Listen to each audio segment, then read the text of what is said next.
रोजमर्रा में आने वाली परेशानियों और लगातार असफलताओं से कोई भी टूट सकता है, लेकिन इन समस्याओं का समाधान श्रीमद्भागवत गीता में बताया गया है। आज हम आपको गीता सार के 5 टिप्स बताते हैं जिन्हें अपनाकर आप अपना जीवन कामयाब कर सकते हैं। भगवान श्री कृष्ण ने हजारों साल पहले महाभारत के युद्ध में गीता का संदेश दिया था। उन बातों को अब तक कई सदियां गुजर चुकी हैं। इसके बावजूद गीता के उपदेश मानव जीवन के लिए अभी भी प्रासंगिक बने हुए हैं। कहा जाता है कि जिस प्राणी ने इन उपदेशों का सार समझ लिया, उसे जीवन में आगे बढ़ने से कोई नहीं रोक सकता। अगर आप भी जीवन में विभिन्न बातों को लेकर निराश हो जाते हैं तो आपको श्रीमद्भागवत गीता का एक बार पाठ जरूर कर लेना चाहिए। श्रीमद्भागवत गीता में कहा गया है कि चाहे सुख हो या दुख, ईश्वर का साथ कभी न छोड़ें।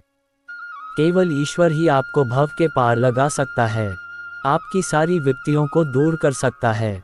यहाँ तक कि अगर आप मृत्यु के वक्त ईश्वर का नाम लेते हैं तो जातक को भगवान का धाम मिलता है और वह जन्म जन्मांतर के चक्कर से मुक्त हो जाता है। गुस्सा, लालच और वासना से बचें। गीता के संदेशों में कहा गया है कि जिस व्यक्ति में गुस्सा, लालच या वासना में से कोई भी एक अवगुण हो, वह सीधे नरक के द्वार तक पहुंचने का अधिकारी बन जाता है। इसलिए जितना जल्दी हो सके इन अवगुणों से दूरी बना लें। ऐसा करने से आपका जीवन अपने आप सुखी बन जाएगा। बिना वजह संदेह करना छोड़ें। कई लोगों को शक करने की बीमारी होती है। वे हर वक्त बिना वजह केवल दूसरों पर शक करते रहते हैं। इस शक की बीमारी के चलते रिश्तों में स्नेह और भरोसा दोनों खत्म हो जाते हैं। साथ ही परिवार टूटने के कगार पर पहुंच जाते हैं। इसलिए इस बीमारी को खुद से जल्द दूर कर देना चाहिए। इन बात पर कभी न करें शौक। श्रीमद्भागवत गीता में भगवान श्री कृष्ण कहते हैं कि मृत्यु एक अटल सत्य है। जिसका जन्म हुआ है उसकी मृत्यु भी जरूर होगी। इसलिए इस पर शोक न करें और शांत रहें। ये समझ लें कि जीवन और मरण प्रकृति का एक हिस्सा है और इससे कोई भी बच नहीं सकता।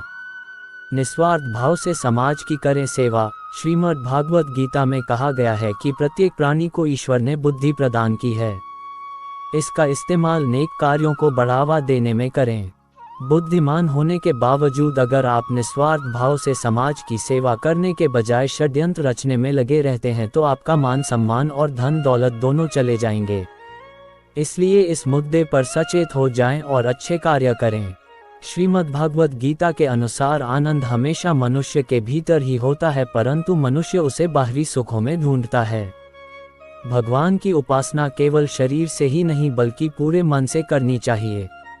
भगवान का वंदन उन्हें प्रेम बंधन में बांधता है। मनुष्य अपनी वासना की वजह से ही पुनर्जन्म लेता है। मनुष्य अपनी इंद्रियों को अगर अधीन में कर ले तो उसके जीवन में कभी विकार और परेशानियां नहीं आती हैं। संयम, सदाचार, स्नेह और सेवा जैसे गुण मनुष्य में कभी भी सत्संग के बिना नहीं आते हैं। गीता में श्री कृष्ण कहते हैं कि मनुष्य को वस्त्र बदलने की जगह हृदय परिवर्तन पर केंद्रित करना चाहिए। गीता के अनुसार जवानी में जिसने ज्यादा पाप किए हैं उसे बुढ़ापे में आकर भोगना पड़ता है। श्री कृष्ण कहते हैं कि मनुष्य को स्वयं को ईश्वर में लीन कर देना चाहिए।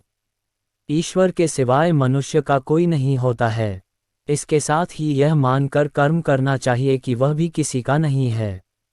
भोग से मिलने वाला सुख क्षणिक होता है जबकि त्याग में स्थायी आनंद मिलता है। श्री कृष्ण कहते हैं कि सत्संग ईश्वर की कृपा से मिलता है, परंतु कुसंगति में भी मनुष्य अपने कर्मों से पड़ता है।